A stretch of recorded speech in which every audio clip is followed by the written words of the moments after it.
A televisão brasileira faz aniversário amanhã. Foi em 18 de setembro de 1950 que a TV Tupi de São Paulo fez sua primeira transmissão. O livro TV Tupi, do Tamanho do Brasil, de Elmo Frankfort e Maurício Viel, ganhou agora uma versão atualizada. E nós vamos conversar com os dois autores. O Elmo Frankfort é pesquisador, professor, escritor, curador e coordenador do Memória Aberte, Centro de Memória e Estudos da Associação Brasileira de Rádio e Televisão. Também preside o Museu da TV, Rádio e Cinema e escreveu e colaborou num total de 80 livros. O Maurício Viel é jornalista e pesquisador da história do rádio e da televisão. Em 2001, Maurício criou o site Retro TV, especializado em seriados e desenhos clássicos. E agora nós vamos falar então do TV Tupi, do Tamanho do Brasil. Elmo, começando com você, bom dia. Existe uma história da TV antes de 1950 que está no livro?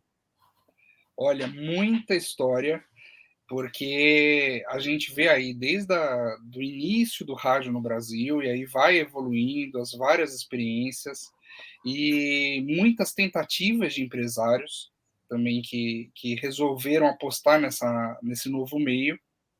E isso fez com que a gente, vamos dizer, chegou em 50 como um grande marco oficial. Só que se olharmos para trás, nós temos justamente transmissões experimentais, pedidos de concessão, etc. Né, Maurício? Nossa, tem muita história. Antes de 1950 tem muita coisa legal, viu? Começou em 1936, a coisa começou aqui já no Brasil. Olha só quanto tempo antes.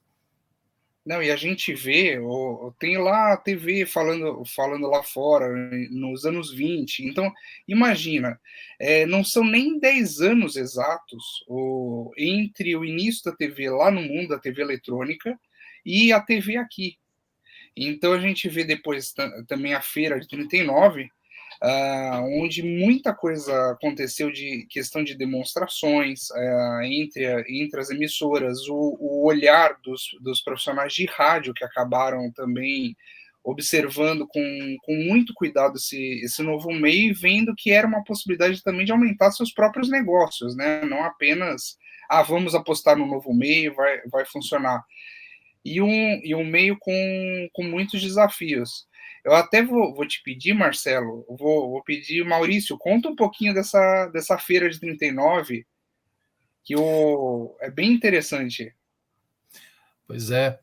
A feira de 39 foi o primeiro contato do brasileiro com a televisão. Foi no Rio de Janeiro, numa região onde está hoje o aeroporto de Santos Dumont. A gente chama hoje de exposição, tá? O pessoal chamava feira de amostras naquela época. E o governo era do Vargas, e o Vargas, eles fizeram uma parceria, o governo brasileiro fez uma parceria com o governo alemão e junto com a Telefunken. Então, eles trouxeram equipamentos de TV, uma câmera, alguns monitores, e eles fizeram por vários dias eles trouxeram pessoas do rádio para se apresentar num palco, e isso era televisionado, mas não era transmitido pelo ar. Via cabo coaxial, só o pessoal que estava dentro da feira que podia assistir, né?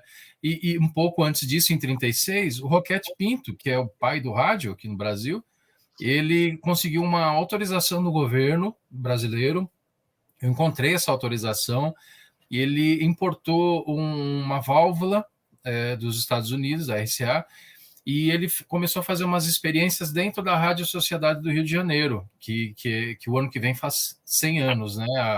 E que ela está no ar até hoje como Rádio MEC lá do Rio, né? Então, o Brasil entrou na era da televisão muito cedo, e essas exposições, depois tiveram mais algumas, a gente fala depois, começou a aguçar por isso que o brasileiro gosta tanto de televisão, né? Porque começou a criar uma cultura muito cedo. Mas o Assis Chateaubriand estava nessa feira, Elmo? Ele foi lá para ver? Foi aí que ele se interessou pelo negócio? É isso são as curiosidades. Mas, por exemplo, Demirval Costa Lima, que foi o primeiro diretor-geral da Tupi, estava. Tanto que ele diz que a primeira vez que ele teve o contato com televisão em si foi nessa feira. E uma coisa interessante também é que o que aconteceu em 39? O início da Segunda Guerra Mundial. E foi o momento, e isso a gente vê inclusive a evolução até 45, das negociações para que lado ficaria o Brasil. E nesse primeiro momento, até mesmo porque o Getúlio percebeu a importância do rádio como meio de comunicação de massa, e a gente vê aí a era de ouro do rádio brasileiro, né? Foi um momento que primeiro ele foi para o lado dos alemães, depois é que foi para o lado dos Estados Unidos, com direito a ser carioca, né? Então, e muitas outras negociações que foram feitas. Mas o Chateau, na verdade, ele não foi o primeiro. E tem uma pessoa do rádio que é super simbólica e que quase ninguém fala dela em relação à televisão, que é o César Ladeira, né, Maurício? Nossa, o César Ladeira ele tem um papel muito interessante em tudo isso daí. O Ladeira, aliás, o Ladeira ele foi casado com a Renata Fronzi, a atriz, né, que é da família Trapo. O César Ladeira, ele era um locutor muito famoso, e ele, em 1932, quando teve a Revolução aqui em São Paulo, Revolução Constitucionalista, contra o governo Vargas, né? Ele trabalhava na Rádio Record. A Rádio Record ficava aqui na Praça da República, aqui no centro de São Paulo. E ele era um grande crítico, né? Ele estava... todo mundo parava para ouvir o César Ladeira falar na Rádio Record. E ele, inclusive, ele narrou aquele evento lá do MMDC, né, do que eles foram mortos, né, o Martins, Miragaia, Drauzio e Camargo. Ele viu da sacada da Rádio Record, ele narrou tudo o que aconteceu. E aí, em 1948, o Ladeira quis montar uma emissora de televisão. O Chateaubriand, ele se interessou por televisão em 46, isso é verdade. Só que teve um cara ainda que se interessou ainda mais cedo, ainda, que foi o Casper Libero, né, Elmo? O Casper Libero, ele se interessou por televisão quando ele fez uma viagem lá pela Inglaterra. Ele chegou a pedir uma concessão ali no comecinho dos anos 40, mas era uma coisa assim que inviável ainda, né? Então o governo nem liberou nada. Mas quem pediu a primeira concessão de um canal de televisão não foi o Chateaubriand, foi César Ladeira. Ele começou a montar a Rádio e Televisão do Brasil, RTB, no Rio de Janeiro. Começou a montar, mas aí teve alguns problemas e o Chateaubriand conseguiu passar na frente. No nosso livro, a gente explica detalhes isso aí, ninguém fala sobre isso, a gente levantou isso, são dados assim importantíssimos para a história, e que a gente coloca até assim recortes de jornais mostrando a revista do rádio, quem vai ser o pioneiro, César Ladeira ou Chateaubriand? Uma loucura. Não, e é interessante outra coisa, Marcelo, que é o seguinte: alguns nomes do rádio que acabaram até ocupando cargos diretivos e que eram radialistas, vamos dizer, raiz, né? Não eram empresários de jornalismo, empresários, digo, de veículo impresso ou de outras áreas, que acabaram indo para a televisão, para o rádio. E dois nomes, tanto o César Ladeira, um que a gente cita aí, e o outro que a gente não pode esquecer é o Vitor Costa, que ele também tem uma importância enorme, não só lá no Rio de Janeiro, como no Brasil inteiro, e aqui em São Paulo, com a Rádio Nacional, a Rádio Excelsior, a TV Paulista. Então está descrito desde os primórdios até, vamos dizer, a atualidade, só que com uma ênfase maior até 1980. Depois, justamente aquilo que a Tupi deixou como registro e também como colaboração para a área como um todo. Bom, eu estou vendo que vocês dois são apaixonados pelo tema, né? E aí vão cair na tentação de contar o livro inteiro. Eu vou dar uns saltos aqui para a gente contar algumas curiosidades e deixar todo mundo curioso para depois ler o TV Tupi do Tamanho do Brasil.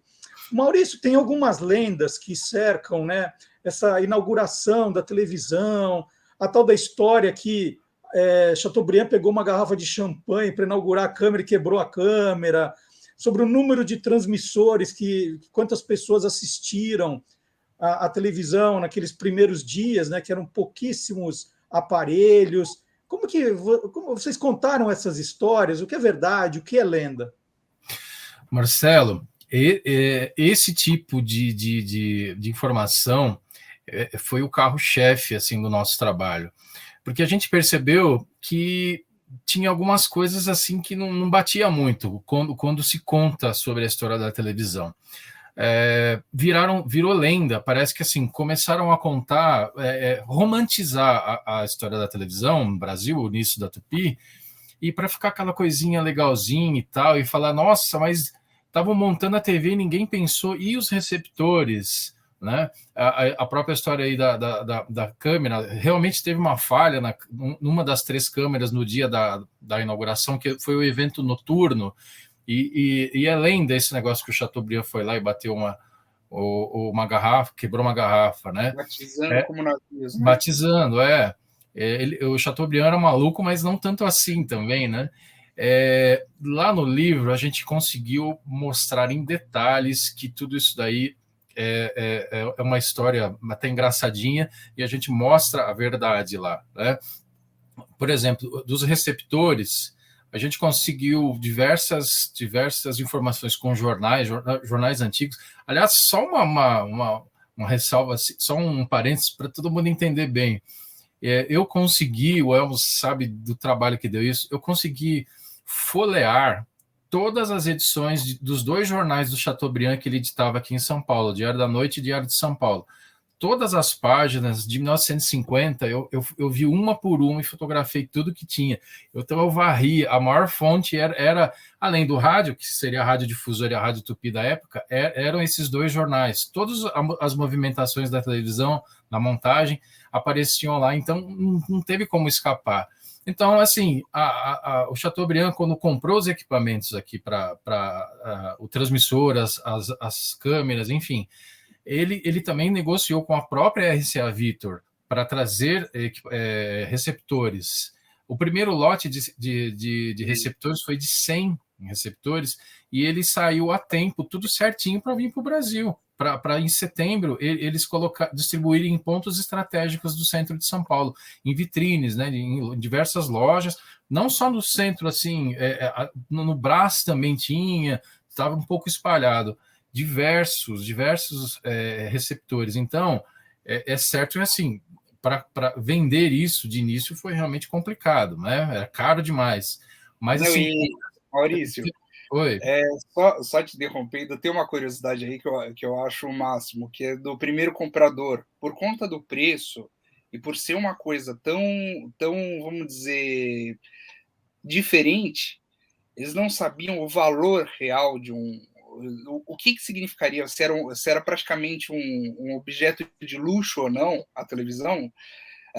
O comprador na loja Cassius Muniz, ele não quis que o nome fosse revelado. Eu achei o máximo isso. Sim. A Cássio Muniz era uma loja também na Praça da República, que ela era a única representante no Brasil da marca RCA. Então, foi a Cássio Muniz que trouxe os equipamentos e distribuiu em diversos pontos, né? Então, lá a gente mostra tudo isso com detalhe, comprovando tudo que é uma conversa. O Chateaubriand esqueceu, e aparelho de televisão? Não foi assim. Tem sim, né, Marcelo? Não vou esticar muito isso, mas tem assim um episódio assim de que ilustra bem. Nesse tempo que estavam preparando os receptores para vir para o Brasil, ia vir de navio, chegou aqui pelo Porto de Santos, deu uns 5 minutos no Chateaubriand. Ele estava inaugurando um prédio na 7 de abril. Esse prédio tem até hoje lá. Aliás, é o prédio onde nasceu o MASP. 7 de abril 230, perto da Praça da República. Inclusive, ele estava reinaugurando esse prédio, ele reconstruiu e tal, e teve alguns eventos de inauguração, inclusive do Frei José Mojica, que todo mundo sabe, né, que foi a primeira imagem da TV Tupi. Mas isso não estava previsto para ir para o ar. o Chateaubriand de última hora falou, eu quero transmitir isso aqui. E o pessoal falou, mas os televisores estão a caminho ainda, não vão chegar ainda. Só que as câmeras já existiam. A torre de transmissão não estava pronta ainda, mas as câmeras sim. E o que eles fizeram? O Chateaubriand teve que partir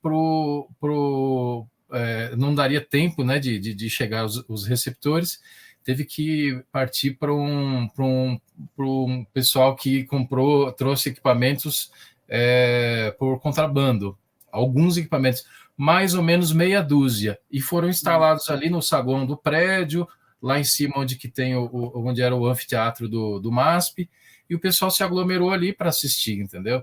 Então, quando falar não tinha aparelho, teve que correr, na verdade foi porque o Chateaubriand ele quis queimar a largada e antecipar um pouco.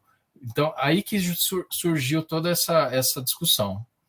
E o Vitor Costa estava lá, ele estava começando a querer se introduzir no mercado de São Paulo, e existia essa briga de quem vai sair primeiro. Os Machado de Carvalho também. Então, assim, quem é que vai sair na frente? O Saad. Então, a gente percebe que, aos poucos, todo mundo estava de olho nessa novidade. Alguns demoraram mais, outros menos, mas também teve um quê aí de esperteza nesse sentido de vamos sair da frente dessa forma. Então, Oi. O que tem diferente essa versão agora atual lançada em 2020? A de 2020, ela foi feita em parceria com a BERT.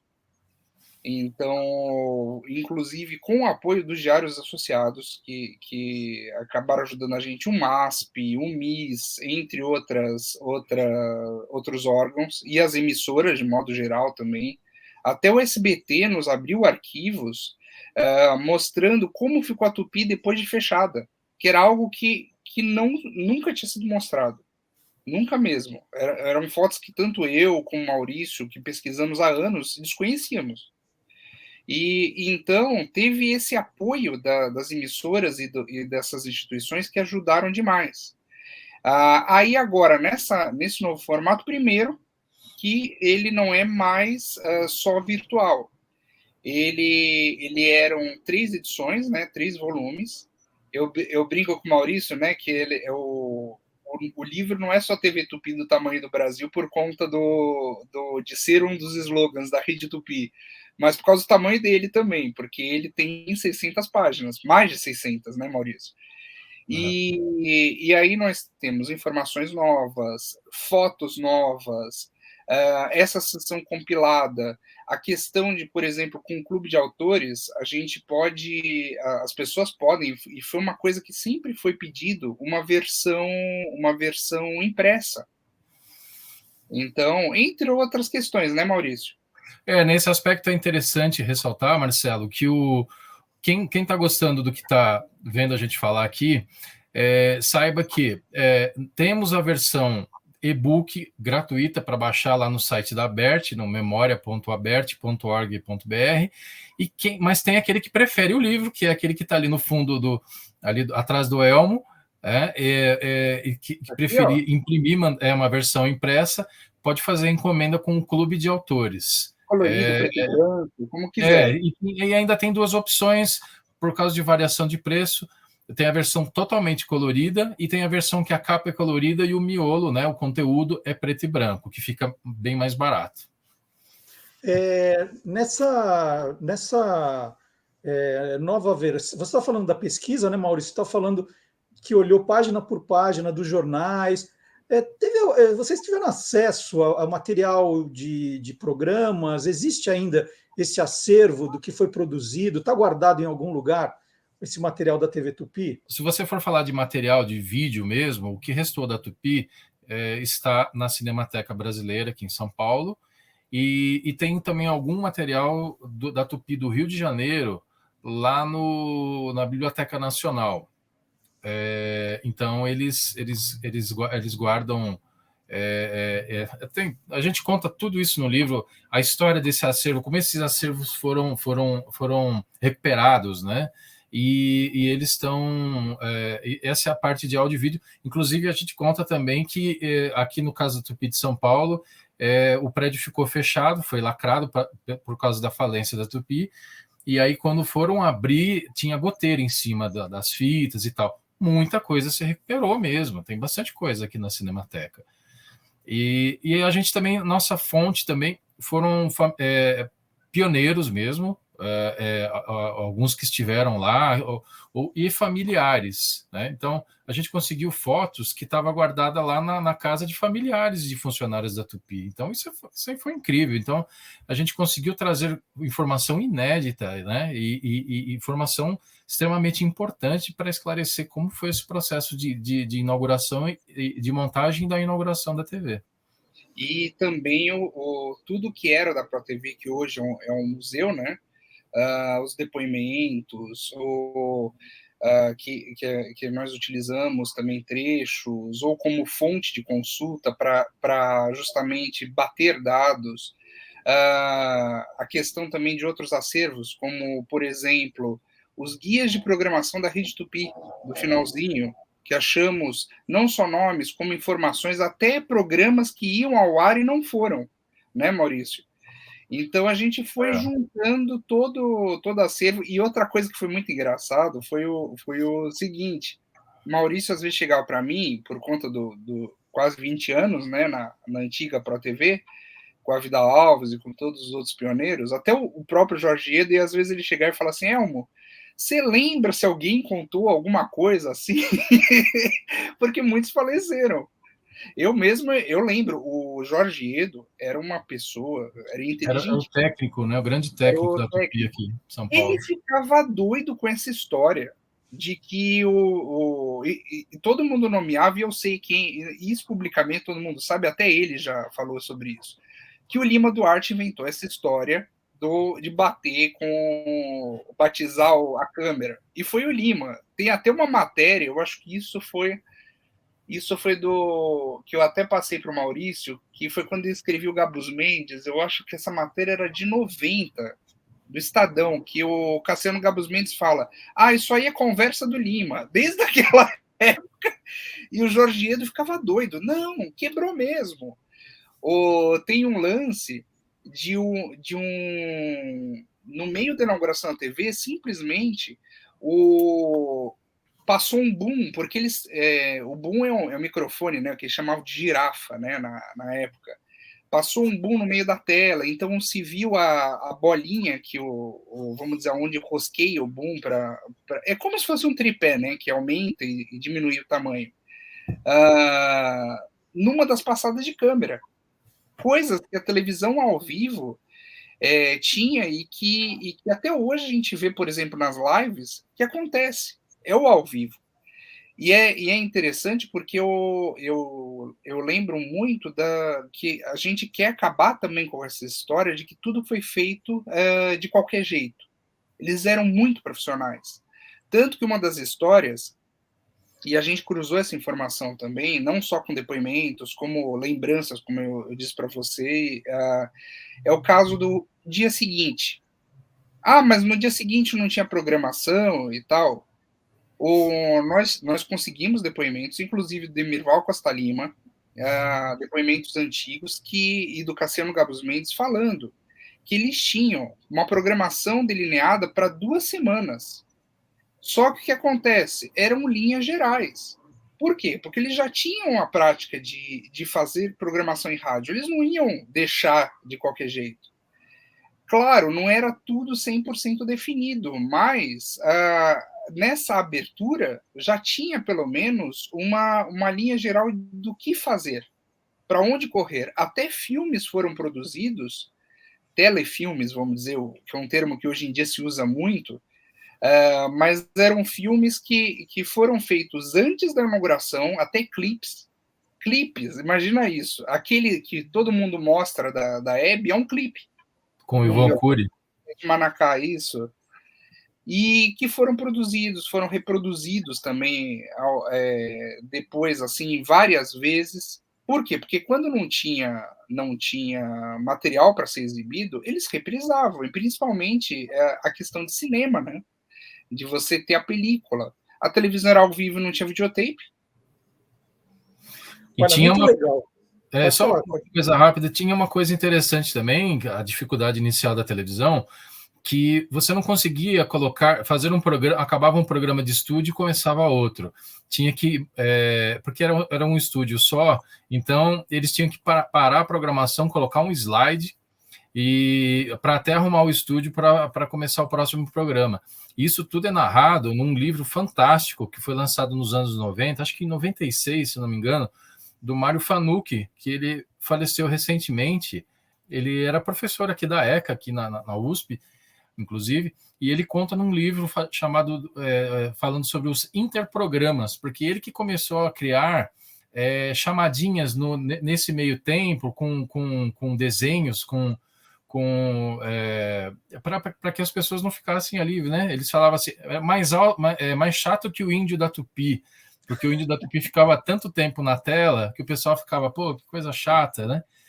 Olha só como que era o começo da TV, não era fácil. Ele foi o criador não só do Índiozinho, como do jingle Já é Hora de Dormir.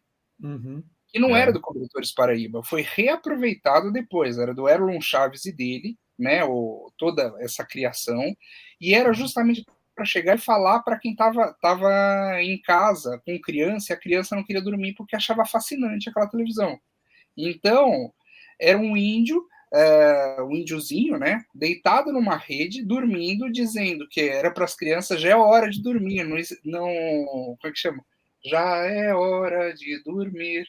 Não espere o papai chamar. Não, manda. Um bom sono para você e um alegre despertar. Aí tem uma outra coisa. Não, a programação inicialmente ela foi noturna. Depois eles foram aumentar. Por quê? Porque, como eu sempre brinco, eles viviam mais lá do que em casa. Isso não mudou muito, né? Trabalhar nessa área a gente sabe como é que é. Isso dá igual. Mas eles faziam rádio, ou faziam ensaios e depois, à noite, faziam televisão e de madrugada faziam testes, experiências com o equipamento. Em algum momento eles dormiam. Então, era bem assim. Pouco, mas dormia. Pouco. E você trabalhou lá dentro da onde foi a Tupi, na ESPN, né? Exatamente, naquele estúdio principal ali da ESPN era onde era a TV Tupi. E onde eu dei a minha primeira entrevista também, Elmo, para o programa do Jô 11h30, na época do SBT, foi naquele estúdio. E quando eu entrei lá pela primeira vez, falei assim, esse lugar é histórico, era aqui a TV Tupi. O Jô gravava ali também. Mas sabe o que é interessante, Marcelo? Eu tive a oportunidade um pouquinho antes da pandemia, eu consegui visitar todo o complexo da ESPN. E eu tenho os mapas de como era a Tupi, então eu sabia onde eu estava entrando. O primeiro estúdio, que era o estúdio A, que eles chamavam, que é aquele que a televisão entrou no ar em 50, ele existe ainda. É o segundo estúdio da ESPN. O maior, né, é o principal lá. Na verdade, era um estúdio B e C da Tupi. O A, ele é menorzinho. Então, você olha lá, você vê a tecnologia que é hoje, como está lindo aqui, você fala, nossa, e a TV começou aqui. Impressionante, né? O Maurício, nesse ponto, ele não fez pesquisa, ele fez arqueologia, porque até tem umas partes no livro onde tem fotos. Então, assim, tem, por exemplo, um corredor. É um corredor, né, Maurício? Que é parte. Hoje é um corredor. Da parede do estúdio original. O desenho da parede externa, que virou interna dentro do corredor. E eu cheguei a fazer algumas pesquisas nesse sentido também, para o tombamento. Só que aí já tinha sido tanto mexido ali na esquina que é a antiga cidade do rádio, né, a Piracicaba, com Alfonso Bovero, que não deu para tombar aquela parte, que é a original. Porque o prédio ele é de 10 anos depois, de 1960. O prédio foi tombado, mas a fachada dele. A parte interna também não foi possível ser tombada, então se quiserem mexer por dentro, eles podem. Mas eles não podem desfigurar o prédio com o tombamento que foi junto com o Condefat e outros órgãos responsáveis. E tem um projeto que a gente conta, que eu colaborei, o Maurício registrou no livro também comigo, que foi da Memória Paulistana, que é feito pela Prefeitura de São Paulo, tanto lá como prédios associados e outros prédios históricos de televisão e de rádio ganharam uma placa dizendo aqui foi tal prédio, tal coisa aconteceu. Então, é uma forma da gente deixar esse legado também. Não é só o livro, só resgatar a memória. As pessoas precisam continuar tendo o entendimento disso tudo. Então, e da importância, né? Bom, gente, já tivemos um aperitivo aqui, todo mundo ficou com vontade de ler TV Tupi do Tamanho do Brasil, né, que faria aniversário amanhã, dia 18 de setembro de 1950, aniversário da televisão no Brasil, e tem esse super livro que sai agora em versão atualizada, do Elmo Frankfort, do Maurício Viel. Só vamos repetir, porque assim dá para baixar de graça, né, quem quiser o e-book, e dá para comprar também a versão impressa. Então o Elmo conta uma e o Maurício conta a outra, das duas versões, para quem se interessou. Então, a versão gratuita, né, ela pode ser baixada no próprio site do Memória BERT, né, o Centro de Estudos em Memória da BERT, que é o memória.abert, é como se fosse aberta sem o A, né? .org.br. Então, lá você já vai ter em destaque a atenção para o livro, veja aqui como é que você faz download e tal, e também link para onde conseguir a versão impressa. E a versão impressa, Maurício? A versão impressa ela está no Clube de Autores, clubedeautores.com.br. Na busca você põe lá TV Tupi e vai aparecer lá o livro, aí você tem que só se atentar, porque ele tem uma chavinha seletora que você é sobre a coloração, preto e branco ou colorido, né? Aí ele já atualiza os preços ali na hora. E aí você faz a compra ali como se fosse uma editora mesmo. A única diferença é que esse livro não tem em livrarias, ele só é vendido online mesmo. Não, e tem uma coisa, é mais caro a versão colorida? Mas nós fizemos algumas coisas que foi muito legal. Por exemplo, colorização de algumas fotos. Tem, por exemplo, registros. Isso no preto e branco também dá para ver, mas o colorido, assim como a Tupi foi pioneira das cores, né, dá uma outra cara.